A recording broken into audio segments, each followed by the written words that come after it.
In this quick tutorial, we'll walk through how to rename your Apple Classroom courses using Apple School Manager.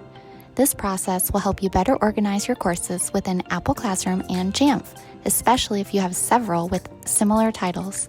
Let's get started. First, open your web browser and go to school.apple.com. Sign in using your school account. Elkhart teachers should use their ECS email address. Once you're signed in, look at the navigation bar on the left-hand side and click on Classes. Here, you'll see a list of all the courses assigned to your building.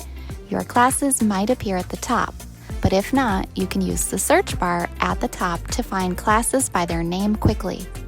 You can also click on the Users tab to search your own name and view all classes assigned to you. This is a great way to confirm that you're editing the right courses. When you find the class you want to rename, click on it. A new details screen will open on the right-hand side. At the top, you'll see the current class name with a small pencil icon next to it. Click that pencil to start renaming. Type your new class name in the box, and when you're done, click Save on the right.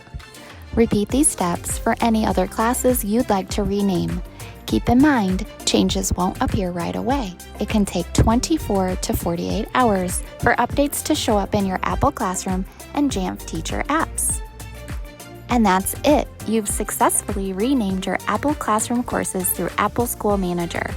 This small step can make managing multiple classes a whole lot easier. If you found this helpful, don't forget to like this video and subscribe for more tech tips from Elkhart Instructional Tech. Thanks for watching.